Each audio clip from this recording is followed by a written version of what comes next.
ਸਤਿ ਸ਼੍ਰੀ ਅਕਾਲ dear students, ਮੈਂ ਸੁਦੀਕਸ਼ਾ ਤੁਹਾਡਾ ਸਭ ਦਾ ਸਵਾਗਤ ਕਰਦੀ ਹਾਂ ਗਿਆਨਮ ਪੰਜਾਬ ਦੇ YouTube ਪਲੇਟਫਾਰਮ ਤੇ। ਜੇ ਅੱਜ ਦੇ ਸੈਸ਼ਨ ਦੀ ਆਪਾਂ ਗੱਲ ਕਰੀਏ, ਜਿੱਦਾਂ ਕਿ ਤੁਹਾਨੂੰ ਪਤਾ ਹੀ ਹੈ, ਆਪਾਂ ਅੱਜ PYQ ਜਿਹੜਾ ਹੈ ਡਿਸਕਸ ਕਰਾਂਗੇ 2022 ਦਾ ਪੇਪਰ। ਠੀਕ ਹੈ, ਸਪੈਸੀਫਿਕਲੀ ਤੁਹਾਡਾ ਸਾਇੰਸ ਦੇ ਵਿੱਚ ਜਿਹੜਾ ਬੋਟਨੀ ਵਾਲਾ ਪਾਰਟ ਹੈ, ਅੱਜ ਆਪਾਂ ਉਹਦੇ ਕੁਐਸਚਨਸ ਇੱਥੇ ਡਿਸਕਸ ਕਰਾਂਗੇ। ਰਾਈਟ, ਠੀਕ ਹੈ, ਚਲੋ। So कुल मिला के ਤੁਹਾਨੂੰ ਪਤਾ ਹੈ there are 50 questions which are going to come from the botany and zoology ਵਾਲੇ ਪਾਰਟ ਦੇ ਵਿੱਚ ਵੀ 50 ਕੁਐਸਚਨ ਜਿਹੜੇ ਹਨ ਤੁਹਾਨੂੰ ਪੇਪਰ ਵਿੱਚ ਆਏ ਸੀ, ਰਾਈਟ। ਐਂਡ ਸਪੈਸੀਫਿਕਲੀ ਜੇ ਆਪਾਂ ਬੋਟਨੀ ਸੈਕਸ਼ਨ ਦੀ ਗੱਲ ਕਰੀਏ, ਜ਼ਿਆਦਾਤਰ ਕੁਐਸਚਨ ਤੁਹਾਨੂੰ ਪਤਾ ਹੈ ਸਭ ਤੋਂ ਜ਼ਿਆਦਾ ਵੇਟੇਜ ਜਿਹੜੀ ਰਹਿੰਦੀ ਹੈ ਪਲਾਂਟ ਫਿਜ਼ੀਓਲੋਜੀ ਦੀ ਰਹਿੰਦੀ ਹੈ। ਪਲਾਂਟ ਫਿਜ਼ੀਓਲੋਜੀ ਤੋਂ ਬਾਅਦ ਸਭ ਤੋਂ ਜ਼ਿਆਦਾ ਕੁਐਸਚਨਸ ਬਾਇਓਟੈਕ ਵਾਲੇ ਪਾਰਟ ਤੋਂ ਆਏ ਹਨ, यानी कि पेपर ਨੂੰ ਥੋੜਾ ਕਨਸੈਪਚੁਅਲ ਬਣਾਇਆ ਗਿਆ ਸੀ ਐਂਡ ਕੁਝ ਟੈਕਨੀਕਸ ਜੋ ਕਿ ਡਾਇਰੈਕਟਲੀ ਤੁਹਾਡੇ ਪੇਪਰ ਵਿੱਚ ਆਈਆਂ ਸੀ। ਠੀਕ ਹੈ, and then there are few questions from the genetic reproduction ਵਾਲੇ ਪਾਰਟ ਤੋਂ ਕੁਐਸਚਨਸ ਆਏ ਹਨ। ਸੋ ਮੋਡਰੇਟਲੀ ਆਪਾਂ ਕਹਿ ਸਕਦੇ ਹਾਂ ਕਿ ਜੋ ਪੇਪਰ ਦਾ ਲੈਵਲ ਰਿਹਾ ਉਹਦੇ ਵਿੱਚ ਕੁਝ ਕਨਸੈਪਚੁਅਲ ਕੁਐਸਚਨਸ ਆਏ ਜੋ ਕਿ ਤੁਹਾਡੇ ਗੇਮ ਚੇਂਜਰ ਰਹੇ, ਲੇਕਿਨ ਕੁਝ ਕੁਐਸਚਨਸ ਜਿਹੜੇ ਹਨ ਡਾਇਰੈਕਟ NCERT ਬੇਸਡ ਵੀ ਆਏ ਸੀ। ठीक है, एंड थोड़े क्वेश्चन मॉडरेट लेवल ਦੇ ਸੀਗੇ ਜਿਨੇ ਪੇਪਰ ਨੂੰ ਥੋੜਾ ਜਿਹਾ ਬੈਲੈਂਸ ਬਣਾ ਕੇ ਰੱਖਿਆ। ਠੀਕ ਹੈ, ਬਹੁਤ ਵਧੀਆ ਪੇਪਰ ਆਇਆ ਸੀ 2022 ਦਾ। ਆਪਾਂ ਸਾਰੇ ਹੀ ਕੁਐਸਚਨ ਅੱਜ ਦੇ ਸੈਸ਼ਨ ਵਿੱਚ ਡਿਸਕਸ ਕਰਾਂਗੇ, 50 ਦੇ 50 ਕੁਐਸਚਨਸ ਜੋ ਕਿ ਤੁਹਾਨੂੰ ਪੇਪਰ ਵਿੱਚ ਆਏ ਸੀ। ਠੀਕ ਹੈ ਜੀ, ਚਲੋ ਕਰੀਏ ਸੈਸ਼ਨ ਸ਼ੁਰੂ ਫਿਰ। ਠੀਕ ਹੈ, ਐਂਡ PYQs ਬਹੁਤ ਇੰਪੋਰਟੈਂਟ ਰੋਲ ਪਲੇ ਕਰਦੇ ਆ ਜਦੋਂ ਆਪਾਂ ਕਿਸੇ ਐਗਜ਼ਾਮ ਦੀ ਤਿਆਰੀ ਕਰਦੇ ਆ। ਠੀਕ ਹੈ ਨਾ, ਐਂਡ ਮਾਸਟਰ ਕਾਡਰ ਸਾਰੇ ਐਗਜ਼ਾਮਸ ਦੇ ਲਈ PYQs are just like game changers. ਤੁਹਾਨੂੰ ਪਹਿਲਾਂ ਤੇ ਪੇਪਰ ਦਾ ਐਨਾਲਿਸਿਸ ਕਰਨ ਦਾ ਇੱਕ ਤਰੀਕਾ ਪਤਾ ਲੱਗ ਜਾਂਦਾ ਕਿ ਹਾਂ ਇਹ ਸਾਰੇ ਟੌਪਿਕਸ ਆਪਾਂ ਕੰਪਲੀਟ ਕਰਨੇ ਹਨ, ਐਂਡ ਉਸ ਤੋਂ ਬਾਅਦ ਸਭ ਤੋਂ ਇੰਪੋਰਟੈਂਟ ਚੀਜ਼ ਕਿ ਸਾਨੂੰ ਪੈਟਰਨ ਪਤਾ ਲੱਗ ਜਾਂਦਾ ਹੈ ਪੇਪਰ ਦਾ। ਠੀਕ ਹੈ, ਚਲੋ ਫਿਰ ਆਪਾਂ ਡਿਸਕਸ ਕਰਦੇ ਹਾਂ ਇੱਥੇ ਵਿਦਆਊਟ ਵੇਸਟਿੰਗ ਮਚ ਟਾਈਮ। ਦੇਖੋ ਪਹਿਲਾ ਕੁਐਸਚਨ ਜੋ ਕਿ ਤੁਹਾਨੂੰ ਪੇਪਰ ਵਿੱਚ ਆਇਆ ਸੀ, ਇਨਵਾਇਰमेंट वाले पार्ट तो एक क्वेश्चन रहेगा। ठीक है, देखो बिल्कुल सिंपल क्वेश्चन है। तो मेजर एरोसोल पॉल्यूटेंट तुसी दसना है जिहड़ा कि जेट प्लेन एमिशन दे टाइम रिलीज हुंदा है। मेजर पूछा गया है सब तो ज्यादा। ठीक है, SO2, कार्बन मोनोऑक्साइड, मीथेन या फिर फ्लोरोकार्बन। ਹੁਣ ਜਦੋਂ ਵੀ ਜੈਟ ਪਲੇਨ ਦਾ ਐਰੋਸੋਲ ਪੋਲਿਊਟੈਂਟ ਨਿਕਲਦਾ ਹੈ ਨਾ, that is one of your fluorocarbons। ठीक है, फ्लोरोकार्बन ਇਹਦਾ ਰਾਈਟ ਆਨਸਰ ਰਹੇਗਾ। क्लोरोफ्लोरोकार्बन ਜਿਹੜੇ ਹਨ ਜੈਟ ਪਲੇਨਸ ਤੋਂ ਰਿਲੀਜ਼ ਹੁੰਦੇ ਹਨ and these are related to the fluorocarbon specifically। High altitude ਦੇ ਵਿੱਚ ਬਹੁਤ ਜ਼ਿਆਦਾ ਪੋਲਿਊਸ਼ਨ ਕ੍ਰੀਏਟ ਕਰਨਗੇ, ਸਪੈਸੀਫਿਕਲੀ ਸਟ੍ਰੈਟੋਸਫੀਅਰ ਦੇ ਵਿੱਚ। ਠੀਕ ਹੈ, ਜੇ ਇੱਕ क्लोराइड आयन रिलीज हो जाए, ये एक रेडिकल की तरह उथे एक्ट करता है and it leads to ozone depletion also। whereas if we talk about the sulfur dioxide and monoxide pollutants, ये थोड़े aerosols दी emissions दा major part नहीं हुंदे। ठीक है, major part are the chlorofluorocarbons only, right। ठीक है, ये थोड़ा इथे सही जवाब रहेगा। सेकंड क्वेश्चन देखो, the gas released during the Bhopal gas strategy। हुन again ਇਹ ਵੀ ਇੱਕ ਸਟ੍ਰੈਟਜੀ ਦਾ ਕੁਐਸਚਨ ਹੈ ਐਂਡ ਇਨਵਾਇਰमेंट ਵਾਲੇ ਚੈਪਟਰ ਤੋਂ ਹੀ ਕੁਐਸਚਨ ਆਇਆ ਹੈ ਨਾ। ਭੋਪਾਲ ਗੈਸ ਸਟ੍ਰੈਟਜੀ ਤੁਹਾਨੂੰ ਆਲਰੇਡੀ ਪਤਾ ਹੈ 1984 ਵਿੱਚ ਹੋਈ ਸੀ and it is one of the very strategical situation ਹੈ ਨਾ। ਐਂਡ ਇਹਦੇ ਵਿੱਚ ਕਿਹੜੀ ਗੈਸ ਜਿਹੜੀ ਹੈ ਉਹ ਰਿਲੀਜ਼ ਹੋਈ ਸੀ? Is it methyl isocyanate, ਪੋਟੈਸ਼ੀਅਮ isocyanate, sodium isocyanate ਸੀਗੀ, थायोसाइनेट्स या फिर इथाइल आइसोथायोसाइनेट्स। ਕਿਹੜੀ ਗੈਸ ਜਿਹੜੀ ਹੈ ਇੱਥੇ ਰਿਲੀਜ਼ ਹੋਈ ਸੀ? that was isocyanate। ਕਿਹੜੀ ਆਈਸੋਸਾਇਨੇਟ ਸੀਗੀ? Methyl isocyanate. ਠੀਕ ਹੈ, so this is your right answer। Bhopal gas strategy that has taken place in 1984। ਇਹਦੇ ਵਿੱਚ ਜਿਹੜੀ ਗੈਸ ਲੀਕ ਹੋਈ ਸੀ from the plant that was methyl isocyanate। ਠੀਕ ਹੈ, ਇੱਕ ਪੈਸਟੀਸਾਈਡ ਦਾ ਪਲਾਂਟ ਸੀਗਾ ਐਂਡ ਉਥੋਂ ਇਹ ਵੋਲੇਟਾਈਲ ਟੌਕਸਿਕ ਗੈਸ ਜਿਹੜੀ ਹੈ ਰਿਲੀਜ਼ ਹੋਈ ਸੀ ਬਾਈ ਅ chemical explosion and carbamate based ਆਪਾਂ ਪੈਸਟੀਸਾਈਡਸ ਦੀ ਪ੍ਰੋਡਕਸ਼ਨ ਇਥੋਂ ਇਸ ਪਲਾਂਟਸ ਚੋਂ ਕਰਦੇ ਸੀਗੇ ਜਿੱਥੋਂ ਇਹ ਗੈਸ ਜਿਹੜੀ ਹੈ ਰਿਲੀਜ਼ ਹੋਈ। ਠੀਕ ਹੈ, ਐਂਡ ਕਾਫੀ ਐਡਵਰਸ ਇਫੈਕਟ ਜਿਹੜੇ ਹਨ ਇਹਦੇ ਆਏ ਸੀ ਐਂਡ ਰੈਸਪੀਰੇਟਰੀ ਡਿਸਆਰਡਰਸ ਹੋਏ ਸੀ। This is very one of the toxic gas. Still ਹਜੇ ਵੀ ਉਧਰ ਦੇ ਜੋ ਕਿ ਜੀਨਸ ਡਿਸਟਰਬ ਹੋ ਚੁੱਕੇ ਹਨ, still that is being passed on from one generation to next generation। so it was one of the very harmful event। ठीक है, चलो नेक्स्ट क्वेश्चन देखो हम। The acid rain is formed due to increase in the concentration of which of the following pair of gases। ਸਿੱਧਾ ਸਿੱਧਾ question ਤੁਹਾਨੂੰ acidic rain ਦੇ ਬਾਰੇ ਆਇਆ ਹੈ। ਹੁਣ ਦੇਖੋ ਕਿੰਨਾ simple and direct question ਹੈ ਨਾ। एसिडिक rain ਦੇ ਲਈ ਤੁਹਾਨੂੰ ਪਤਾ ਹੈ there is one gas ਜਿਹਦੇ ਕਰਕੇ ਸਲਫਿਊਰਿਕ ਐਸਿਡ ਕ੍ਰੀਏਟ ਹੁੰਦਾ ਹੈ, that is one of the component of your acid rain, right? ਤੇ ਕਿਹੜੀ ਗੈਸ ਰਹਿਣ ਵਾਲੀ ਹੈ, that is sulfur dioxide and nitrogen dioxide, ਠੀਕ ਹੈ। ਕਿਉਂਕਿ ਨਾਈਟ੍ਰਿਕ ਐਸਿਡ ਇਹ ਵੀ ਇੱਕ ਜਿਹੜਾ ਐਸਿਡਿਕ ਰੇਨ ਹੈ ਨਾ ਉਹਦਾ ਪਾਰਟ ਰਹਿਣ ਵਾਲਾ ਹੈ, sulphuric acid and nitric acid ਦੋਨੋਂ, ਠੀਕ ਹੈ ਜੀ। This will be your right answer. Easy question ਸੀਗਾ, ਰਾਈਟ? ਕੋਈ ਨਹੀਂ, ਹਲੇ ਮੁਸ਼ਕਿਲ ਕੁਐਸਚਨ ਵੀ ਆਣਗੇ। ਦੇਖੋ ਜ਼ਰਾ नेक्स्ट देखो, the important reason for the decrease in the biodiversity. हुन जे बायोडाइवर्सिटी डिक्रीज हो रही है ਉਹਦੇ ਪਿੱਛੇ one of the important reason ਕੀ ਹੋ ਸਕਦਾ ਹੈ? Is it habitat pollution, habitat ਦੇ पोल्यूशन ਦੇ ਕਾਰਨ, ਜਾਂ ਫਿਰ इंट्रोडक्शन कर दीजिए ਆਪਾਂ ਜੇ ਕਿਸੇ एग्जॉटिक स्पीशी यानी कि बाहर तो कोई स्पीशी ਕੱਢ ਕੇ ਕਿਸੇ एक पर्टिकुलर हैबिटेट ਚ ਤੁਸੀਂ ਐਡ ऑन ਕਰਤੀ, ठीक है, या फिर ओवर एक्सप्लोइटेशन करनी शुरू करती, या फिर ਸਿੱਧਾ ਉਹਦਾ हैबिटेट ही डिस्ट्रक्शन करता। ਜਦੋਂ ਵੀ ਲਾਰਜ ਸਕੇਲ ਦੇ ਵਿੱਚ ਆਪਾਂ ਦੇਖਿਆ ਕਿ ਕਿਸੇ ਵੀ ਬਾਇਓਡਾਇਵਰਸਿਟੀ ਵਿੱਚ ਡਿਕਰੀਜ਼ ਹੋ ਰਿਹਾ ਹੈ, ਲਾਰਜ ਸਟੇਜ ਦੇ ਵਿੱਚ ਇੰਪੈਕਟ ਆ ਰਿਹਾ ਹੈ, that means ਉੱਥੇ ਹੈਬਿਟੈਟ ਡਿਸਟਰਕਸ਼ਨ ਹੋ ਰਹੀ ਹੈ। ਸਭ ਤੋਂ ਜਿਹੜਾ ਡਿਸਟਰਕਸ਼ਨ ਕਾਜ਼ ਹੁੰਦਾ ਹੈ ਨਾ, that is due to the habitat destruction। Primary cause ਆਪਾਂ ਇਹਨੂੰ ਕਹਿ ਸਕਦੇ ਹਾਂ ਕਿ ਪ੍ਰਾਇਮਰੀ ਕਾਜ਼ ਦੇ ਪਿੱਛੇ ਗਲੋਬਲੀ हैबिटेट द डिस्ट्रक्शन होना, जिदा कि डिफॉरेस्टेशन, अर्बनाइजेशन या फिर agriculture the expansion, these could lead to these type of loss of biodiversity, ठीक है, क्लियर? चलो नेक्स्ट क्वेश्चन देखो हुन, the conservation of the living species within their natural habitat is called. हुन आपां लिविंग स्पीशीज दी conservation करनी है, but उन्हां दे नेचुरल हैबिटेट ते ही ਉਹਨਾਂ ਨੂੰ ਰੱਖ ਕੇ ਕੰਜ਼ਰਵੇਸ਼ਨ ਦਾ ਪ੍ਰੋਸੈਸ ਜਿਹੜਾ ਹੈ ਕਰਨਾ ਹੈ। ਇਦਾਂ ਦੇ ਪ੍ਰੋਸੈਸ ਨੂੰ ਆਪਾਂ ਕੀ ਕਹਿੰਦੇ ਆ, ਠੀਕ ਹੈ? There are 4 options which are given to you। is it known as in situ conservation, या फिर ex situ conservation कवांगे, या फिर in vitro conservation कवांगे, या फिर ex vitro conservation कवांगे। हुन within the same place ਲਈ ਆਪਾਂ यूज ਕਰਦੇ ਆ term that is in situ, ठीक है, कि ਆਪਾਂ ਉਸ ਦੇ ਲੋਕਲ ਏਰੀਆ ਦੇ ਵਿੱਚ ਕੰਜ਼ਰਵੇਸ਼ਨ ਕਰਨੀ ਹੈ, ਜਿੱਦਾਂ ਵਾਈਲਡ ਲਾਈਫ ਸੈਂਚੁਰੀ ਬਣਾਤੀ। that is a method, one of the method ਜਿਹਦੇ ਵਿੱਚ ਆਪਾਂ ਉਸੇ ਲੋਕੇਸ਼ਨ ਦੇ ਵਿੱਚ ਆਰਗੈਨਿਜ਼ਮਸ ਨੂੰ ਕੀ ਕਰ ਰਹੇ ਹਾਂ, ਕੰਜ਼ਰਵ ਕਰ ਰਹੇ ਹਾਂ, ਠੀਕ ਹੈ। ਜਾਂ ਫਿਰ ex situ ਕੰਜ਼ਰਵੇਸ਼ਨ ਪੋਸੀਬਲ ਹੈ। ex situ ਕੰਜ਼ਰਵੇਸ਼ਨ ਯਾਨੀ ਕਿ ਆਪਾਂ ਜਿੱਦਾਂ ਜ਼ੂਲੋਜੀਕਲ ਪਾਰਕਸ ਹੋ ਗਏ, these are the example of ex situ conservation। ਆਪਾਂ ਆਰਗੈਨਿਜ਼ਮਸ ਨੂੰ ਮੂਵ ਕੀਤਾ ਟੂ ਸਮ ਅਦਰ ਪਲੇਸ ਤਾਂ ਕਿ ਉਹਨਾਂ ਦੀ ਕੰਜ਼ਰਵੇਸ਼ਨ ਕਰ ਸਕੀਏ, ਠੀਕ ਹੈ। ਇਨ ਵਿਟਰੋ ਐਂਡ ਐਕਸ ਵਿਟਰੋ ਇਦਾਂ ਦੀ ਕੋਈ ਟਰਮ ਸਾਡੇ ਕੋਲ ਨਹੀਂ ਹੁੰਦੀ, ਠੀਕ ਹੈ ਜੀ। ਚਲੋ ਨੈਕਸਟ ਕੁਐਸਚਨ ਦੇਖੋ, ਕੁਐਸਚਨ ਨੰਬਰ 6th, ਅ ਬਾਇਓਲੋजिकल डिमांड, BOD ਤੋਂ ਕੁਐਸਚਨ ਆਇਆ ਹੈ। ਅਗੇਨ এনवायरमेंट ਦਾ ਹੀ ਕੁਐਸਚਨ ਹੈ। ਦੇਖੋ এনवायरमेंट ਦੇ ਕਿੰਨੇ ਸਾਰੇ ਕੁਐਸਚਨਸ ਆ ਗਏ ਹੈ ਨਾ, ਐਂਡ ਇੱਕ ਤੋਂ ਬਾਅਦ ਇੱਕ ਸੇਮ ਸੀਕੁਐਂਸ ਵਿੱਚ ਇਹ ਪੇਪਰ ਵਿੱਚ ਆਏ ਹਨ ਆਲਰੇਡੀ। ਦੇਖੋ ਹਾਈ ਬਾਇਓਲੋजिकल यानी कि BOD ਕੀ ਹੈ, ਇਹਦੀ ਡਿਮਾਂਡ ਜ਼ਿਆਦਾ ਹੈ। ਇਹ ਚੀਜ਼ ਤੁਹਾਨੂੰ ਕੀ ਇੰਡੀਕੇਟ ਕਰ ਰਹੀ ਹੈ? ਜ਼ਿਆਦਾ BOD ਤੁਹਾਨੂੰ ਪਿਓਰ ਵਾਟਰ ਦੇ ਬਾਰੇ ਦੱਸ ਰਿਹਾ ਹੈ, ਜਾਂ ਫਿਰ ਮਾਈਕਰੋਬੀਅਲ ਐਕਸ਼ਨ ਨਹੀਂ ਹੋ ਰਿਹਾ, ਐਬਸੈਂਸ ਦੇ ਬਾਰੇ ਦੱਸ ਰਿਹਾ ਹੈ, ਜਾਂ ਫਿਰ low level of microbial pollution और high level of microbial pollution. ਹੁਣ BOD ਦਾ ਕੰਸੈप्ट ਸਮਝੋ। BOD यानी कि ਆਕਸੀਜਨ ਦੀ ਡਿਮਾਂਡ ਜ਼ਿਆਦਾ ਹੈ। that means ਵਾਟਰ ਦੇ ਵਿੱਚ ऑर्गेनिक मैटर ज्यादा है। ऑर्गेनिक मैटर ज्यादा होने का मतलब की है, water is more pollutant, water is more pollutant here, right. Water ज्यादा पोल्यूटेंट है, that means there is high level of microbial pollution. This is your right answer. तो BOD ऑब्वियसली की रहेगी, ज्यादा रहेगी, ठीक है, राइट। चलो आगे देखो, the electroporation facilitates the introduction of a foreign DNA into the target organism by। ਹੁਣ ਇਹ ਥੋੜਾ ਜਿਹਾ conceptual question ਹੈ। ਇਹ question ਤੁਹਾਨੂੰ ਬਾਇਓਟੈਕ ਦੀ ਟੈਕਨੀਕ ਤੋਂ ਆਇਆ ਹੈ। ਇੱਥੇ ਪੁੱਛਿਆ ਗਿਆ ਹੈ, ਤੁਹਾਡੇ ਕੋਲ ਇੱਕ ਟੈਕਨੀਕ ਹੈ that is named as electroporation, ਠੀਕ ਹੈ। ਇਸ ਟੈਕਨੀਕ ਤੋਂ ਤੁਸੀਂ ਕੀ ਕੀਤਾ, ਕਿਸੇ ਆਰਗੈਨਿਜ਼ਮ ਦੇ ਵਿੱਚ ਜੋ ਵੀ ਤੁਹਾਡਾ ਫੋਰਨ DNA ਸੀਗਾ ਜਾਂ ਫਿਰ ਜੀਨ ਆਫ ਇੰਟਰਸਟ ਆਪਾਂ ਕਹਿ ਸਕਦੇ ਹਾਂ GOI, ਇਹਨੂੰ ਤੁਸੀਂ ਇਹਦੇ ਵਿੱਚ ਐਂਟਰ ਕਰਵਾਉਣਾ ਹੈ, ਰਾਈਟ। ਹੁਣ ਇਹਦੇ ਲਈ ਤੁਸੀਂ ਕੀ ਕਰੋਗੇ, ਇਲੈਕਟ੍ਰੋਪੋਰੇਸ਼ਨ ਦਾ ਮੇਨ ਪ੍ਰਿੰਸੀਪਲ ਕੀ ਹੁੰਦਾ ਹੈ ਕਿ ਇਹ ਪੋਰੋਸਿਟੀ ਸੈੱਲ ਵਾਲ ਦੀ ਚੇਂਜ ਕਰਦਾ ਹੈ ਜਾਂ ਫਿਰ ਚੇਂਜ ਕਰਦਾ ਹੈ ਇਲੈਕਟ੍ਰਿਕ ਪੋਟੈਂਸ਼ੀਅਲ, ਜਿਹਦੇ ਕਰਕੇ ਸੈੱਲ ਵਾਲ ਦੇ ਥਰੂ DNA ਪਾਸ ਔਨ ਹੋ ਜਾਏਗਾ, ਜਾਂ ਫਿਰ ਲਾਈਸਿਸ ਕਰ ਦਿੰਦਾ ਹੈ ਸੈੱਲ ਵਾਲ ਦੀ, ਜਾਂ ਫਿਰ ਐਕਟਿਵ ਟਰਾਂਸਪੋਰਟ ਕਰਦਾ ਹੈ।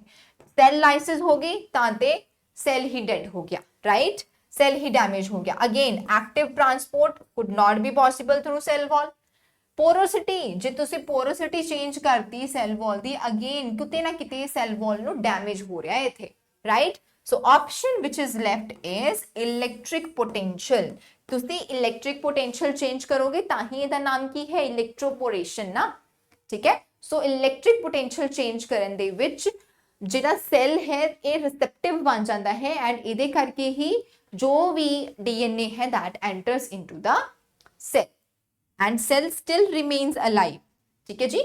नेक्स्ट क्वेश्चन देखो, ये भी बायोटिक द क्वेश्चन है, ध्यान नाल क्वेश्चन देखो जरा। Which one of the following is best method to determine the bacteriophages concentration in the sample.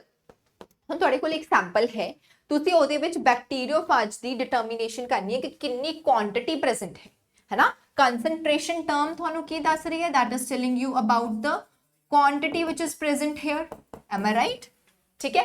Bacteriophage की हुंदे हन, बैक्टीरियोफेज आर दोज वायरसेस जो कि बैक्टीरिया नु इन्फेक्ट कर सकते हैं, they can infect the bacterias, ठीक है।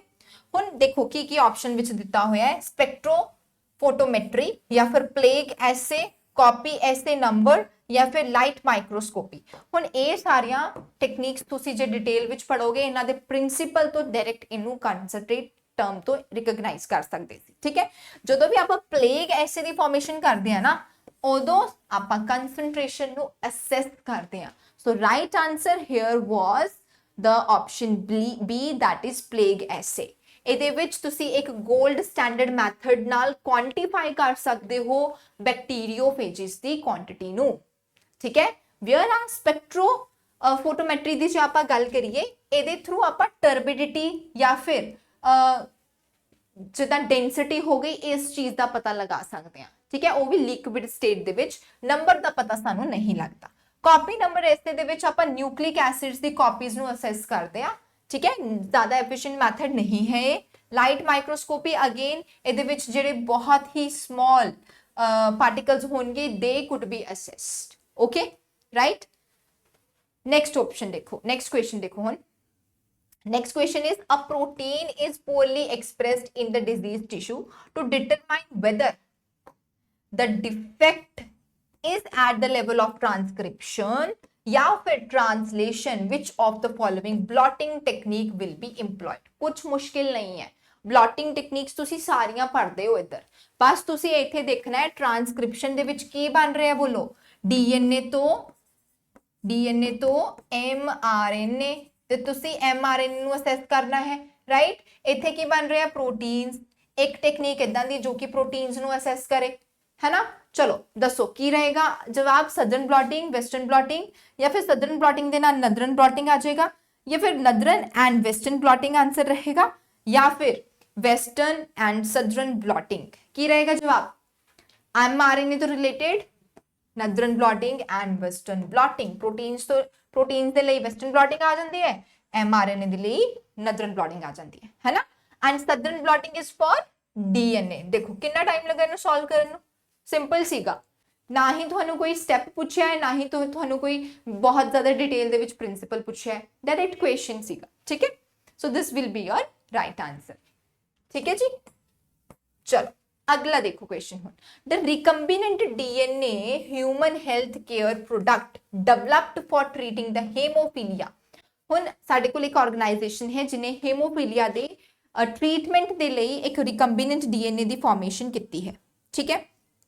उस रिकम्बिनेंट डीएनए नु की नाम दिता गया है, की कहांगे आपां, what is the name that is given. Interferon कहंदे आ या फिर लिम्फोकाइनाइड्स कहंदे आ, कोगुलेशन फैक्टर दिस वन, और दैट इज अ फाइटो हेमाटोग्लूटिन। हुण देखो हेमोफीलिया एक इदां दी डिजीज है जिहदे विच क्वालिटी खराब हो जाती है ना, and there is bleeding problem, excessive bleeding problem क्यों हुई, क्योंकि क्लॉटिंग डैमेज हो गई। आपां क्लॉटिंग दा प्रोसेस की करता ओदे विच गड़बड़ करती। क्लॉटिंग दे विच तुसी फैक्टर्स पढ़े है ना, थोड़ा लॉजिक लगा के इनू आंसर कर सकते सी कि 13 क्लॉटिंग फैक्टर्स आपां टोटल पढ़दे आ, ओदे विचों जे किसी एक क्लॉटिंग फैक्टर दे विच गड़बड़ हो जाए तां हेमोफीलिया जिहड़ा है वो हुंदा है, ठीक है। So that recombinant DNA the product जो कि डेवलप किया गया है ट्रीटमेंट के लिए, ऑब्वियसली वो मिसिंग फैक्टर होना है, that is a clotting factor. ठीक है, क्लॉटिंग फैक्टर नंबर 9।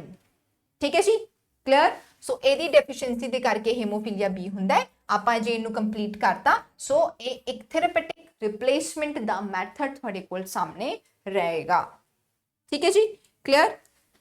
चलो नेक्स्ट क्वेश्चन देखो, the modification of the exogenous compounds by the plant cells during their culture is known as.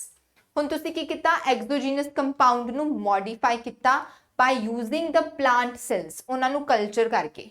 हुण तुसीं टर्म देखनी है कि किहड़ी टर्म इस चीज नू डिफाइन कर रही है। This is known as biotransformation या फिर बायो कंजर्वेशन कहोगे इनू, या फिर दोनों A and B are correct here, और बायो फाइटो मॉडिफिकेशन। मॉडिफिकेशन तो हो रहा है लेकिन एक्सोजीनियसली हो रहा है। ठीक है, बाय द प्लांट सेल, ओ भी किस टाइम, कल्चरिंग दे time. So these two terms are explained by the C option. वैसे भी दो चीज़ों की गल की गई है इत्थे। ठीक है, so C will be your right answer.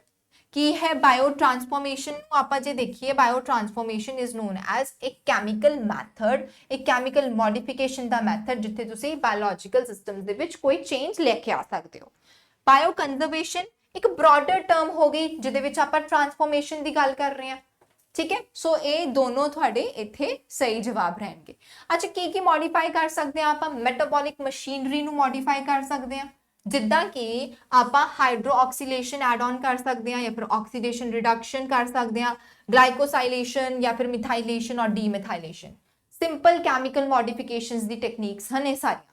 ठीक है, आप इन्होंने कवर करते हैं ड्यूरिंग द बायोमोलिक्यूल्स। बायोमोलिक्यूल्स तो आप कह सकते हैं, या फिर बायोटेक नू थोड़ा जिहा रिलेट करके एक क्वेश्चन जिहड़ा है बनाने की कोशिश इत्थे की गई है। ठीक है, अगला क्वेश्चन देखो, a hairy root culture for the secondary metabolite production are induced by transferring the plant cells with which of the following। ठीक है, हुण आपां इत्थे सेकेंडरी मेटाबोलाइट दे थ्रू एक एक इंड्यूस्ड प्लांट सेल नू बनाने की कोशिश की है। ठीक है, आपां किस चीज़ के सैल्स नू इत्थे यूज करांगे, वायरसेस नू यूज करांगे, एग्रोबैक्टीरियम ट्यूमीफेशियस या फिर बैसिलस थ्रियोजेनेसिस या फिर ट्यूमीफेशियस एग्रोबैक्टीरियम राइजोजीनस। ठीक है, एनसीईआरटी का क्वेश्चन कहूंगी मैं कि ये एनसीईआरटी का क्वेश्चन है। ठीक है, दसो आपां देखो रूट दे विच मॉडिफिकेशन करनी है। ठीक है, हुण तुहानूं चंगी तरह पता है कि जदों भी आपां इंड्यूस्ड मैथड की गल करते हैं, इंड्यूस्ड मैथड की इत्थे एक ते आ जाती है टर्म साइलेंसिंग। ठीक है, साइलेंसिंग ऑफ डीएनए या आरएनए कह सकते हो, साइलेंसिंग ऑफ आरएनए, यानी कि एग्रोबैक्टीरियम किते ना किते यूज हो रहा होना है, राइट। ठीक है, हुण इत्थे ट्यूमीफेशियस यूज होएगा या फिर राइजोजीन्स यूज होणगे। जे आपां सेकेंडरी मेटाबोलाइट दे विच रूट हेयर की गल कर रहे हैं, root hairs are associated with rhizogenes. ठीक है जी, so D option this is your right answer here. Rhizogenes carry करता है RI यानी कि root inducing plasmids no, and this is how we have induced it. ठीक है, हेयरी रूट से की फीचर आ जाते हैं साडे कोल, रैपिड ग्रोथ होएगी, हाई ब्रांच स्ट्रक्चर रहेगा, जेनेटिक स्टेबिलिटी रहेगी, एंड सेकेंडरी मेटाबोलाइट्स की प्रोडक्शन और बेहतर हो सकती है। ठीक है, so this is your right answer. Next question देखो, a non directed physiochemical interaction between heavy metal ion and microbial surface is called. हुण एक नॉन डायरेक्टेड मैथड की गल हो रही है, यानी कि फिजियो एंड केमिकल इंटरैक्शन होनी चाहिए है, यानी कि मॉलिक्यूलर लेवल दे विच इंटरैक्शन होनी जरूरी है, एंड थोड़ा फिजिकली भी इंटरैक्शन होनी चाहिए है मॉलिक्यूल्स की। ठीक है, किहदे विच एक हैवी मेटल है, ठीक है, एंड एक माइक्रोबियल सरफेस है। दसो किस तरीके नाल इहनूं तुसीं डिफाइन करोगे। पता है कित्थों आया है क्वेश्चन, फाइटोरेमिडेशन वाली टेक्निक्स तो आया है। बायोटेक नूं आपां यूज करते हैं फॉर ट्रीटिंग द पॉल्यूटेंट्स, वो वाला जिहड़ा पार्ट है उत्थों ये क्वेश्चन जिहड़ा है बनाया गया है। ठीक है, बायो ट्रांसफॉर्मेशन कहते हैं इनू, या फिर bio conservation, sorry bio conversion या फिर बायोसॉर्प्शन या फिर बायो माइनिंग। हुण इंटरैक्शन टर्म किहदे विच होएगी, सॉर्प्शन दे विच होएगी, ठीक है। So C becomes your right answer. Sorption एक इदां दी टेक्निक है जिहदे विच हैवी मैटल्स नू आपां अटैच करदे हां to the surface of the microbes and यही तुहाडी फिजियोकैमिकल इंटरैक्शन नू डिफाइन कर रहा है, क्योंकि ਇਹਦੇ ਵਿੱਚ एडजॉर्प्शन ਦਾ प्रोसेस इंक्लूडेड है, ठीक है। And this is your right answer, ठीक है जी। नेक्स्ट क्वेश्चन देखो हुण, फैमिली तो क्वेश्चन काफी सारे देखे गए सी, ठीक है। फैमिली तो क्वेश्चंस आए ਹਨ फ्रॉम द बॉटनी। ਤੁਹਾਨੂੰ ਪਤਾ ਤੁਹਾਡੇ ਸਿਲੇਬਸ ਵਿੱਚ 5 ਫੈਮਿਲੀਜ਼ ਆਰ देयर ਐਂਡ ਇਹਨਾਂ ਦੇ ਫੀਚਰਸ ਨੂੰ ਤੁਹਾਨੂੰ ਆਇਡੈਂਟੀਫਾਈ ਕਰਨਾ ਆਣਾ ਚਾਹੀਦਾ ਹੈ, ਰਾਈਟ। ਸੋ ਇਹਦੇ ਵਿੱਚ the question which was asked is कि the presence of indefinite stamens ਤੁਸੀਂ ਦੱਸਣਾ ਹੈ ਜੋ ਕਿ ਇੱਕ characteristic feature ਹੈ of which of the family। indefinite stamens ਜਿਹੜੇ ਹਨ ਮਾਲਵਿਸਤੀ ਫੈਮਿਲੀ ਦੇ ਵਿੱਚ ਪ੍ਰੈਜ਼ੈਂਟ ਹੁੰਦੇ ਹਨ, ਠੀਕ ਹੈ। ਇਦਾਂ ਦੇ characteristic feature ਹਰ ਇੱਕ ਫੈਮਿਲੀ ਦੇ ਤੁਹਾਨੂੰ ਕਲੀਅਰ ਹੋਣੇ ਚਾਹੀਦੇ ਹਨ। this is important एंड काफी क्वेश्चन इदां दे पेपर विच आते हैं। इनडेफिनेट स्टेमन यानी कि लार्ज नंबर ऑफ स्टेमन्स, कोई फिक्स्ड नंबर नहीं है, बिल्कुल इनडेफिनेट है। स्टेमन्स न्यूमरस हुंदे हन एंड फिलामेंट जिहड़ा है ऑलमोस्ट फ्यूज हुंदा है, इनू आपां कहंदे आ स्टेमिनियल ट्यूब, ठीक है, या फिर मोनोएडल्फस टाइप की कंडीशन जिहड़ी है इत्थे प्रेजेंट होती है। एग्जांपल दे विच की लवांगे, दैट इज हिबिस्कस। लिलिएसी दी गल करिए, लिलिएसी दे विच देयर आर 6 स्टेमन्स, ठीक है, डेफिनेट नंबर है। सोलेनेसी फैमिली दे विच भी 5, compositae which be 5। तो again there is definite but indefinite Malvaceae दे विच present रहेगा, ठीक है। नेक्स्ट क्वेश्चन देखो, Carolus Linnaeus is credited with introducing, चलो कार्लस लीनियस ने की चीज इंट्रोड्यूस की सी, the concept of inheritance, law of limiting factor या फिर theory of heredity and binomial nomenclature। he is known as something, father of something, है ना।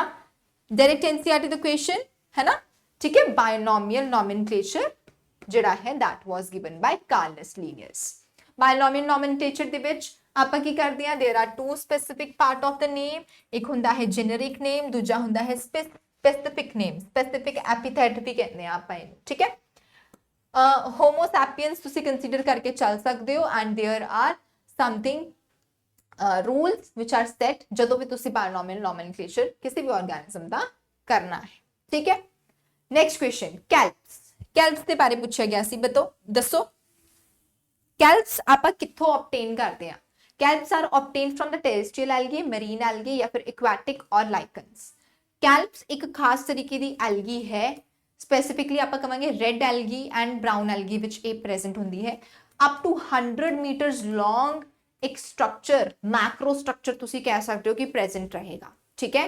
And this is present in the ocean, यानी कि एक मरीन एल्गी रहेगी, ठीक है जी। Example macrocyst and laminaria, these are the example of this. Phaeophyceae दे विच प्रेजेंट है यानी कि ब्राउन एल्गी, ठीक है जी। नेक्स्ट देखो, unique feature of the bryophytes as compare to the other green plants. की है यूनिक फीचर, बाकी ग्रीन प्लांट्स तो कितना डिफरेंशिएट करोगे तुसी ब्रायोफाइट्स नु, what is the difference between them. की ऑप्शंस दित्तियां है कि ये प्रोड्यूस करते हैं स्पोर्स या फिर दे लैक वैस्कुलर टिश्यू, ठीक है, लैक ते करते हैं। Next is they lack roots या फिर there sporophyte is attached to the gametophyte. So yes, bryophytes दे लई ये स्टेटमेंट बिल्कुल यूनिक है, सही नहीं पूछी गई इत्थे, यूनिक पूछी गई है, ठीक है। एंड स्पोरोफाइट जिहड़ा है लाइफ लॉन्ग गैमेटोफाइट नाल अटैच्ड रहंदा है। This statement is absolutely true here, ठीक है, एंड यूनिक भी रहेगी। नेक्स्ट क्वेश्चन देखो, a fern differs from the moss in having, ठीक है जी। हुण ये क्वेश्चन तुहानू अगेन टेरिडोफाइट्स तो विच आया है, तुसी दसना है फर्न्स एंड मॉसेस नू तुसी किस तरीके नाल इत्थे डिफरेंशिएट कर सकते हो। देखो दोनों एक ही कैटेगरी विच आंदे हन बट इन्हां दा थोड़ा जिहा लाइफ साइकिल एक दूजे तो डिफरेंट रहन वाला है, राइट। सो ऑप्शन ए कह रहा है कि इंडिपेंडेंट गैमेटोफाइट प्रेजेंट है या फिर एक इंडिपेंडेंट स्पोरोफाइट इत्थे प्रेजेंट रहेगा या फिर presence of archegonia is there और स्विमिंग एंथेरोसॉइड्स इज देयर। की है फर्न्स ਨੂੰ डिफरेंशिएट करना है from mosses, right. So option B कि ਇਹਦੇ ਕੋਲ इंडिपेंडेंट स्पोरोफाइट प्रेजेंट ਹੁੰਦਾ है। डोमिनेंट ਕਿਹੜਾ ਰਹਿਣ ਵਾਲਾ ਹੈ ਇੱਥੇ, ਫਰਨਸ ਦੇ ਵਿੱਚ ਡੋमिनेंट फेज एक इंडिपेंडेंट स्पोरोफाइट ਦਾ ਹੁੰਦਾ है। ब्रायोफाइट्स यानी कि मॉसेस ਦੇ ਵਿੱਚ स्पोरोफाइट डिपेंडेंट रहेगा ऑन गेमेटोफाइट लाइफ लॉन्ग, ठीक है। So this is the option which is correct here. Next देखो, the phloem of the gymnosperms differ from the angiosperms in having, ਤੁਸੀਂ phloem ਜੋ ਕਿ ਜਿਮਨੋਸਪਰਮ ਦੇ ਵਿੱਚ ਪ੍ਰੈਜ਼ੈਂਟ ਹਨ ਉਹਨਾਂ ਨੂੰ ਐਂਜੀਓਸਪਰਮਸ ਦੇ ਫਲੋएम ਵਾਲੇ ਪਾਰਟ ਤੋਂ ਕਿੱਦਾਂ ਡਿਫਰੈਂਸ਼ੀਏਟ ਕਰ ਸਕਦੇ ਹੋ। ਅਨਾਟਮੀ ਦਾ ਸਭ ਤੋਂ basic question, NCERT based question रहेगा ये, डायरेक्ट बहुत ही इजी। दसो भाई, पैरेन्काइमा सेल्स तो या फिर नो कंपेनियन सेल, नो सीव या फिर स्क्लेरेन्काइमा सेल्स ਕੀ ਹੁੰਦਾ ਹੈ, ਜਿਮਨੋਸਪਰਮਸ ਦੇ ਵਿੱਚ ਤੁਹਾਨੂੰ ਕੰਪੈਨੀਅਨ ਸੈਲਸ ਨਹੀਂ ਮਿਲਣਗੇ, right. So this is one of the very basic question. ਇਹਦੇ ਨਾਲ ਹੀ ਜਿਮਨੋਸਪਰਮਸ ਦੇ ਫਲੋएम ਵਿੱਚ ਤੁਹਾਨੂੰ ਸੀਵ ਟਿਊਬਸ ਮਿਲਣਗੇ, ਬਟ ਸੀਵ ਸੈਲਸ ਮਿਲਣਗੇ, ਸੀਵ ਟਿਊਬਸ ਐਬਸੈਂਟ ਹੁੰਦੀ ਹਨ। Whereas there is present no companion cell, companion cell ਦੀ ਬਜਾਏ ਐਲਬੂਮਿਨਸ ਸੈਲ ਪ੍ਰੈਜ਼ੈਂਟ ਹੁੰਦਾ ਹੈ ਜੋ ਕਿ ਸੇਮ ਹੀ ਕੰਮ ਇੱਥੇ ਕਰਦਾ ਹੈ, ਠੀਕ ਹੈ।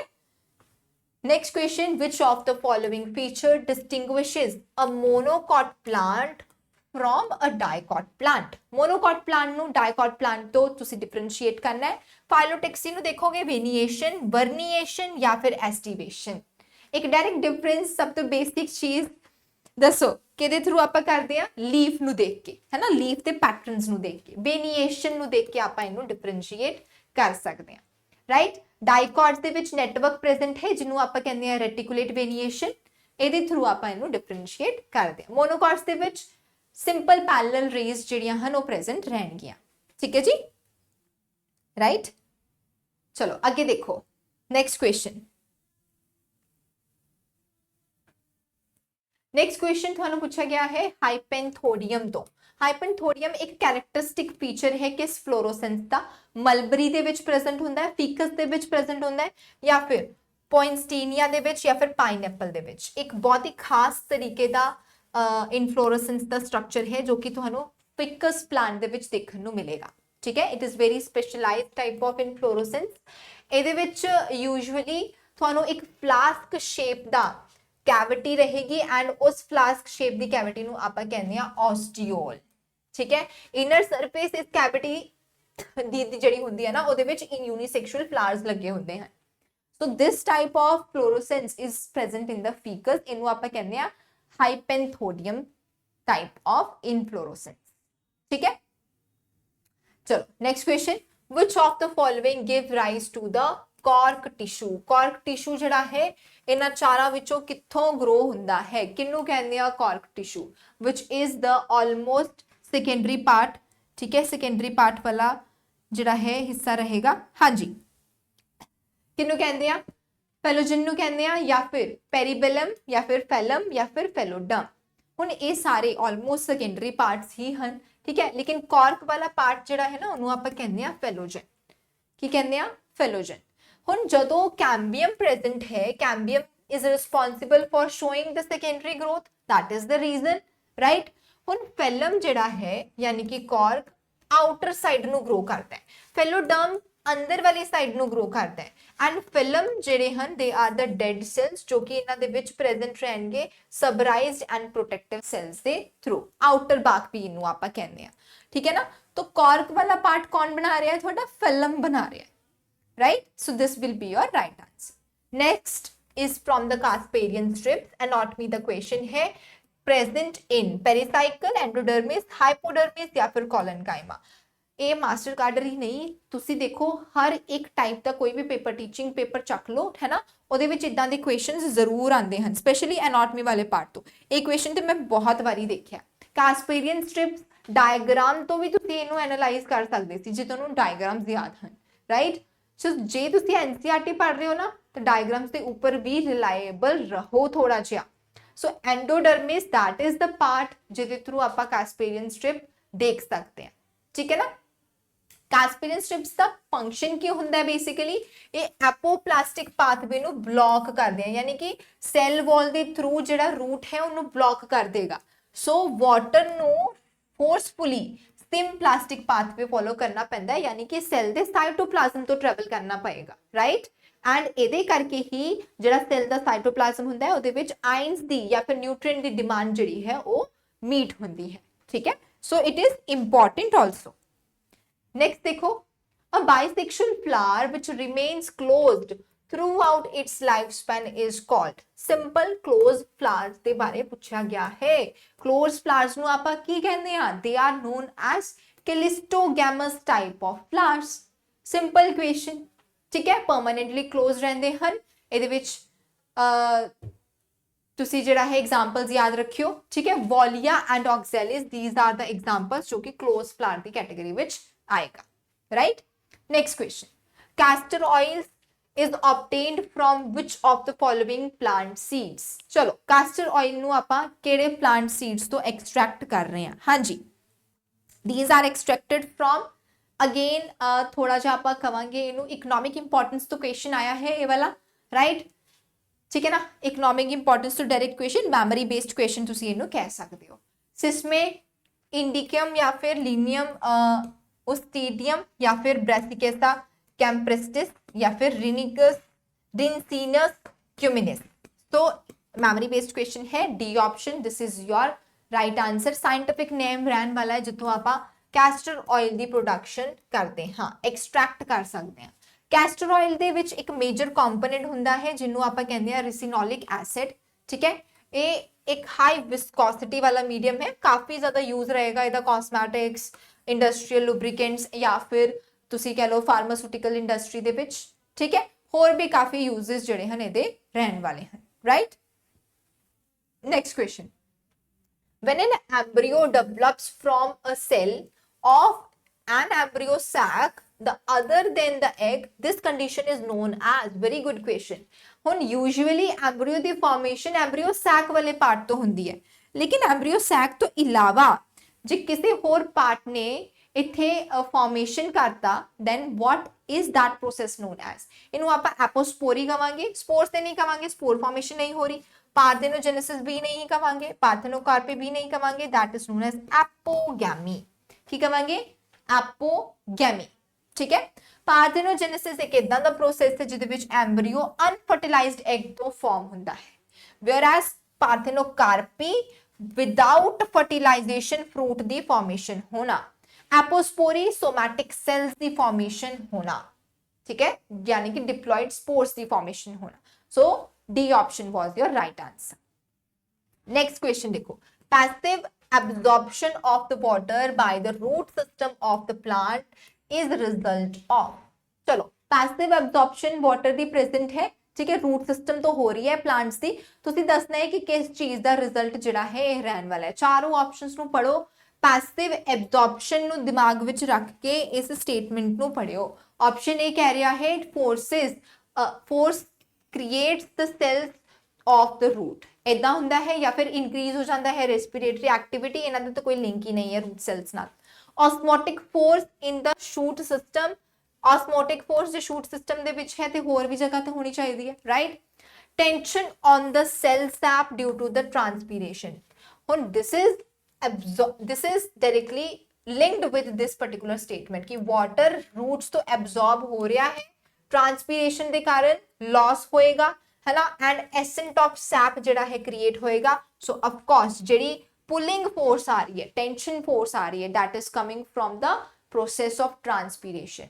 सो पैसिव एब्जॉर्प्शन हो रही है वाटर दी रूट्स तो ते ओदे पिछे ट्रांसपीरेशन तो क्रिएट होने वाली पुलिंग फोर्स का बहुत बड़ा रोल इत्थे रहन वाला है, ठीक है, right. So this is your right answer here. Next question देखो, which one of the following activity is performed by molybdenum in the plant metabolism? चलो जी, एक क्वेश्चन मिनरल एंड न्यूट्रिशन वाले कंसेप्ट तो आया है, माइक्रोन्यूट्रिएंट्स एंड मैक्रोन्यूट्रिएंट्स तो, ठीक है। molybdenum ਤੁਹਾਨੂੰ पता है एक इंपॉर्टेंट पार्ट है प्लांट के मेटाबॉलिज्म का, जो यदि डिफिशियंसी हो जाए किस चीज की इफेक्ट ਤੁਹਾਨੂੰ सब तो पहला देखने को मिलेगा, सॉल्यूट्स ट्रांसलोकेशन रुक जाएगी, या फिर ट्रिप्टोफैन सिंथेसिस जिहड़ी है वो होनी बंद हो जाएगी इत्थे, या फिर ABA सिंथेसिस और नाइट्रेट रिडक्शन। ਸੋ ਨਾਈਟ੍ਰੇਟ ਰਿਡਕਸ਼ਨ ਵਾਲਾ ਜਿਹੜਾ ਪ੍ਰੋਸੈਸ ਹੁੰਦਾ ਹੈ ਨਾ, ਉਹਦੇ ਵਿੱਚ ਮੋਲੀਬੈਡਨਮ ਦੀ ਰਿਕੁਆਇਰਮੈਂਟ ਹੁੰਦੀ ਹੈ। ਮੋਲੀਬੈਡਨਮ ਦੀ ਡੈਫੀਸ਼ੀਐਂਸੀ ਕਿਤੇ ਨਾ ਕਿਤੇ ਨਾਈਟ੍ਰੇਟ ਰਿਡਕਸ਼ਨ ਨੂੰ ਜ਼ਰੂਰ ਅਫੈਕਟ ਕਰੇਗੀ। ठीक है ना, एक बहुत इसेंशियल माइक्रोन्यूट्रिएंट है, ट्रेस अमाउंट विच चाहिदा हुंदा है एंड कोफैक्टर दे तौर ते भी एक्ट करता है for the enzyme that is nitrate reductase. ठीक है, ਇਹ एंजाइम नाइट्रेट ਨੂੰ नाइट्राइट ਦੇ ਵਿੱਚ ਕਨਵਰਟ ਕਰੇਗਾ। ਕਿਤੇ ਨਾ ਕਿਤੇ ਨਾਈਟ੍ਰੋਜਨ ਮੈਟਾਬੋਲਿਜ਼ਮ ਡਿਸਟਰਬ ਹੋ ਜਾਏਗਾ ਜੇ ਮੋਲੀਬੈਡਨਮ ਐਬਸੈਂਟ ਹੋ ਜੇ। ठीक है, नेक्स्ट देखो क्वेश्चन है। चलो चलो आप सारे 50 ਦੇ 50 क्वेश्चन सॉल्व करने हैं इस सेशन ਦੇ ਵਿੱਚ।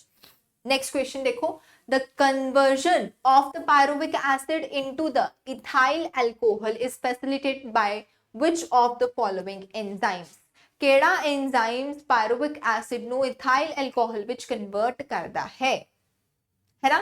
बहुत easy question है। देखो conversion पायरुविक एसिड का कन्वर्जन हो रहा है इथाइल एल्कोहल, यानी कि एल्कोहल फॉर्म हो रही है। केड़े प्रोसेस नु कहंदे आ? कार्बोक्सिलेज या फिर फोटोफॉस्फेट डिहाइड्रोजनेज या फिर कार्बोक्सिलेज दे नाल डिहाइड्रोजनेसिस।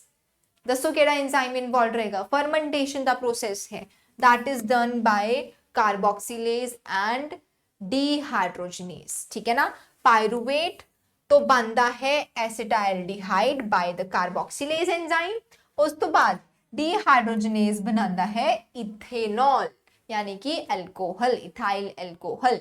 ठीक है, ये दो मेजर स्टेप्स जिहड़े हन they takes place under anaerobic conditions. इनू नहीं भूलना, एनारोबिक कंडीशंस जिहड़ियां हन वो होनियां जरूरी हन। ठीक है, चलो next question, during the photosynthesis the oxygen is evolved from which of the following? Oxygen कित्थों evolve हुंदी है? ठीक है, कार्बोहाइड्रेट्स तो, प्रोटीन्स तो, सनलाइट तो या फिर वाटर तो। फोटोसिंथेसिस दा सब तो पहला स्टेप दसो, that is photolysis of water. Water दा ब्रेकडाउन होना, राइट? वाटर दा ब्रेकडाउन होएगा ते दो मॉलिक्यूल्स ऑफ H2O है ना, they will be producing 4H positive ions, along with that 4 electrons निकलेंगे, ये ते फोटो सिस्टम्स विच चले जाएंगे, राइट? नाल की निकलेगा ऑक्सीजन, नेसेंट ऑक्सीजन रिलीज होती है, but we are going to balance it, so this is how O2 is produced. ठीक है जी, clear? So water, this will be your right answer. Reaction उत्थे लिखी हुई है, ठीक है, this reaction is followed here. Next question, maximum rate of photosynthesis occurs in. हुण देखो जे तुसी एब्जॉर्प्शन एंड एक्शन स्पेक्ट्रा वाला पार्ट कंप्लीट किया है ना, this question is not difficult for you at all. Maximum absorption photosynthesis दी that takes place through the blue and red light. ठीक है, ग्रीन लाइट नहीं होती है, ग्रीन लाइट वापस रिफ्लेक्ट हो जाती है। Minimum absorption takes place at the green light, ये तुसी कह सकते हो। This is your right answer now. ठीक है जी, वेवलेंथ याद रखनी है, ब्लू लाइट दी 450, रेड लाइट दी 618 वेवलेंथ जिहड़ी है इत्थे रहेगी। Next question, which of the following auxins is widely used as a selective weedicide? हुण वीडीसाइड्स यानी कि वीड्स नू किल करन दे लई, ठीक है, तुसी एक ऑक्सिन इदां दा चूज करना है जिन्नू आपां की करदे हां, यूज करते हैं, केमिकली यूज करते हैं। ऑक्सिन दी गल हो रही है 2,4-D, this is your right answer. ये एक सिलेक्टिव वीडीसाइड है, वाइडली आपां यूज करते हैं इनू। ठीक है, सिंथेटिक ऑक्सिन भी इनू कहंदे आ, this is known as two four dichlorophenoxy acetic acid. ठीक है जी, so this will be your right answer. Whereas IBA या फिर NNA नू आपां यूज करते हैं रूटिंग पर्पस लई। ठीक है, 2,4,5-T नू आपां टॉक्सिसिटी लई बैन किया होया, this is not used at all. Clear? Next question, which one of the following activity in the plant is controlled by abscisic acid? Abscisic acid तो केड़ी एक्टिविटी जिहड़ी है प्लांट्स दी इत्थे कंट्रोल हुंदी है? की काम है abscisic acid दा? सेल डिवीजन करवांदा है, या फिर लीफ फॉल या डॉर्मेसी नू प्रमोट करता है, या फिर शूटिंग एलोंगेशन या फिर सेल एलोंगेशन। हुण देखो abscisic acid नू आपां कहंदे आ स्ट्रेस हार्मोन, तो जदों भी कोई स्ट्रेसफुल कंडीशन आएगी, सैल अपने आप नू की करेगा? स्लो डाउन कर लेगा। ਆਪਣੇ ਆਪ ਨੂੰ ਬਚਾਉਣ ਦੇ ਲਈ, ਰਾਈਟ, ਯਾਨੀ ਕਿ ਡੋਰਮੇਸੀ ਦੇ ਵਿੱਚ ਐਂਟਰ ਕਰੇਗਾ। So B option this becomes your right answer. Dormancy ਨੂੰ ਇੰਡਿਊਸ ਕਰਦਾ ਹੈ, ਠੀਕ ਹੈ ਜੀ, ਕਲੀਅਰ। ਸੈਲ ਡਿਵੀਜ਼ਨ ਦੇ ਲਈ ਸਾਈਟੋਕਾਈਨਸ ਆਰ ਯੂਜ਼ਡ, ਸ਼ੂਟ ਐਲੋਂਗੇਸ਼ਨ ਦੇ ਲਈ ਜਿਬਲਿਨਸ ਆਰ ਯੂਜ਼ਡ, ਐਂਡ ਸੈਲ ਐਲੋਂਗੇਸ਼ਨ ਦੇ ਵਿੱਚ ਆਕਸਿਨ ਦਾ ਕੰਮ ਇੱਥੇ ਆਂਦਾ ਹੈ। ਆਪਾਂ ਇਹਨੂੰ ਮੂਵਮੈਂਟ ਦੇ ਵਿੱਚ ਵੀ ਕੰਪਲੀਟ ਕਰਦੇ ਹਾਂ, ਮੂਵਮੈਂਟ ਦੇ ਵਿੱਚ ਵੀ ਪੜ੍ਹਦੇ ਹਾਂ।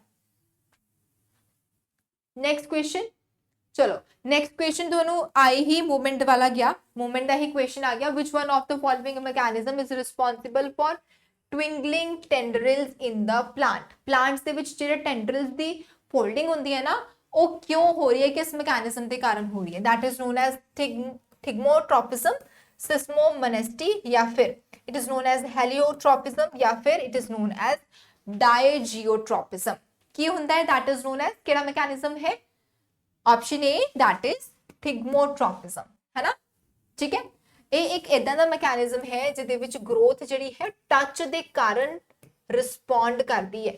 ਸੋ ਟੱਚ ਦੇ ਅਕੋਰਡਿੰਗ ਹੀ ਅਨਈਵਨ ਗਰੋਥ ਜਿਹੜੀ ਹੈ that takes place and that leads to folding of the tendril, ठीक है। whereas सिस्मोमोनेस्टी ਜਿਹੜੀ ਹੈ ਇੱਕ ਰੈਪਿਡ मूवमेंट है, टच करके एक डायरेक्शनल चेंज आना। हेलियोट्रोपिज्म सनलाइट ਦੇ ਰਿਸਪੌਂਸ ਨੂੰ ਆਪਾਂ ਕਹਿੰਦੇ ਆ, ਜਾਂ ਫਿਰ डायजियोट्रोपिज्म ਜਿਹੜਾ ਹੈ ग्रोथ है ग्रेविटी ਦੇ according at a particular angle, ठीक है, किसी एंगल ते ग्रो होना, ठीक है जी। नेक्स्ट क्वेश्चन देखो, विच okay when the plants are grown in the magnesium, ठीक है, मैग्नीशियम डिफिशिएंट जगह ते तुसी plants ਨੂੰ grow ਕੀਤਾ, but यूरिया rich soil ਜਿਹੜੀ ਹੈ ਉੱਥੇ present ਸੀਗੀ। the symptom shown by the plant, ਕੀ ਹੋ ਜਾਏਗਾ plant ਨੂੰ? देखो मैग्नीशियम ਦੀ deficiency ਦੇ ਕਾਰਨ येलोइश लीफ आएंगे, राइट, एंड टॉक्सिसिटी भी होएगी थोड़ी जी। येलोइश लीफ का प्रेजेंस होना, that is one of the right answers, ठीक है। येलोइंग ऑफ द लीफ यानी कि क्लोरोसिस, क्योंकि मैग्नीशियम यू नो क्लोरोफिल का एक मेजर कंपोनेंट है। जे ए कट हो गया तो क्लोरोफिल का मॉलिक्यूल प्रॉपरली फॉर्म नहीं हो पाएगा, ठीक है। सो ए थोड़ा सही जवाब इत्थे रहने वाला है। Next question, which one of the following prevents the fall of fruits from the tree? tree ਤੋਂ fruits ਨਾ ਡਿੱਗਣ ਜਲਦੀ, ਹੈ ਨਾ, ਉਹਦੇ ਲਈ ਆਪਾਂ ਕਿਸ ਚੀਜ਼ ਦਾ ਇੱਥੇ ਯੂਜ਼ ਕਰ ਸਕਦੇ ਹਾਂ? ਹੁਣ ਰਾਈਪਨਿੰਗ ਤੋਂ ਬਿਲਕੁਲ ਆਪੋਜ਼ਿਟ ਚੀਜ਼, ਯਾਨੀ ਕਿ ਤੁਸੀਂ ਇੱਥੇ ਸਟ੍ਰੈਸ ਹਾਰਮੋਨ ਐਬਸੈਸਿਕ ਐਸਿਡ ਨੂੰ ਲੈ ਕੇ ਆਣਾ ਹੈ, and one of the abscisic acid which is written here is NaNA, ठीक है। So naphthalene acetic acid synthetic auxin है, एक ही करेगा that will prevent the process of abscission of the fruit, fruit fall होन तो इनो prevent करेगा, right। next question देखो, the roots of which of the following contains red pigment that have affinity for the oxygen, ठीक है।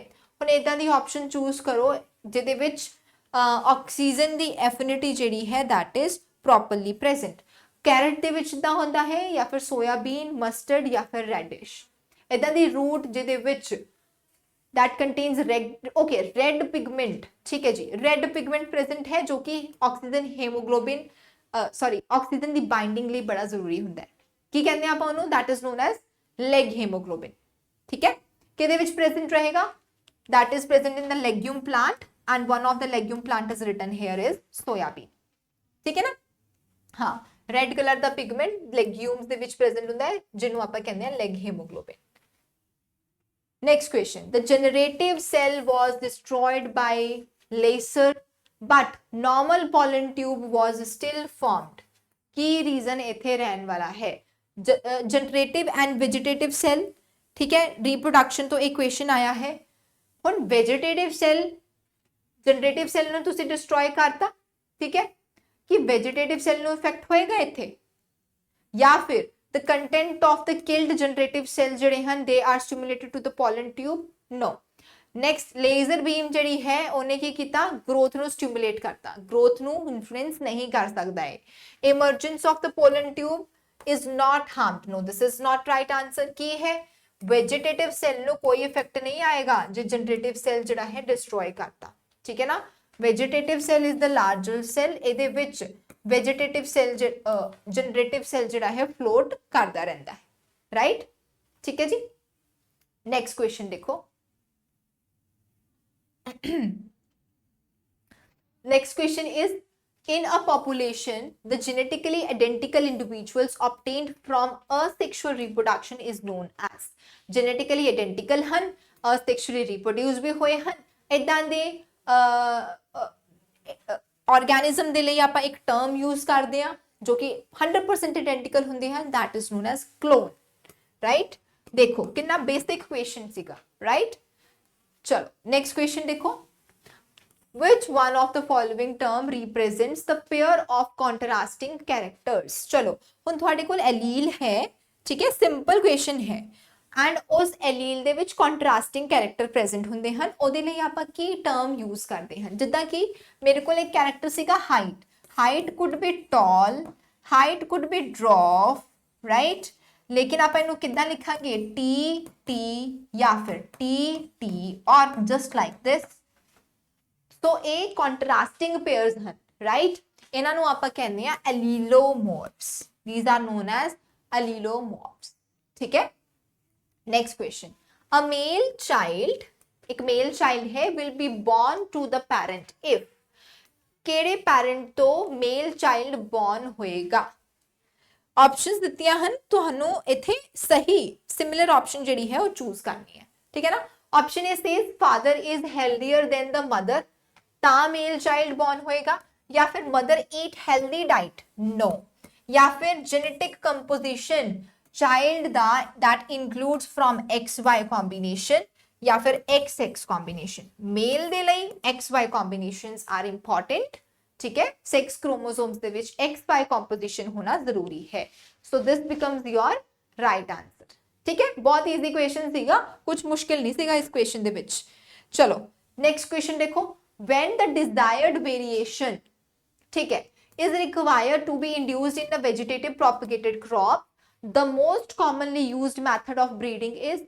हुण तुसीं कोई अपने इंटेंशनली प्लांट दे विच चेंज लेके आना चाहते हो, ठीक है, हुण उस चेंज ਨੂੰ ਲਿਆਉਣ ਦੇ ਲਈ ਤੁਸੀਂ ਕਿਹੜਾ ਮੈਥਡ ਇੱਥੇ ਯੂਜ਼ ਕਰੋਗੇ। ਪੋਲੀਪਲਾਈਡੀ ਕਰਾਓਗੇ ਤੇ ਫਿਰ ਸਾਰਾ क्रोमोसोम लेवल ही बदल गया, that is not possible.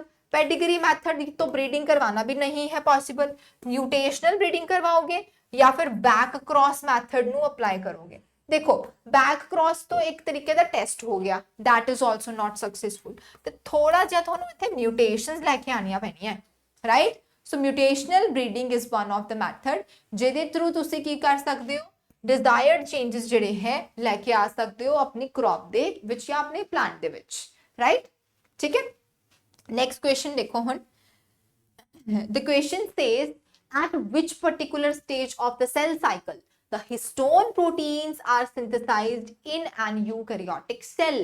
eukaryotic cell the division ਦੇ ਵਿੱਚ histone proteins कदों बनते हैं, during the telophase, during S phase, या फिर ड्यूरिंग द G2 स्टेज, ठीक है, या फिर एंटायर प्रोफेज। तो histone proteins are required for packaging the DNA.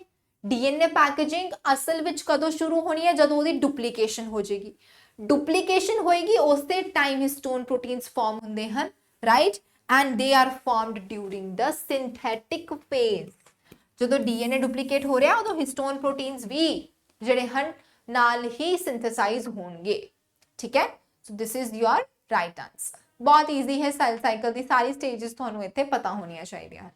Next देखो, in meiosis the daughter cells differ from the parent cells as well as amongst them due to, क्यों difference है। Meiosis की गल हो रही है, मियोसिस दे विच ते वैसे भी डिफरेंस आता है, लेकिन क्यों आता है डिफरेंस, क्योंकि इत्थे की हो रही है गैमीट फॉर्मेशन की आपां गल कर रहे हैं। So gamete formation that leads to segregation, independent assortment and crossing over, ठीक है। So option A this becomes your right answer, ठीक है जी। डिटेल विच आपां इन्हां नूं सारिआं नूं पढ़दे हुंदे आ, ठीक है ना।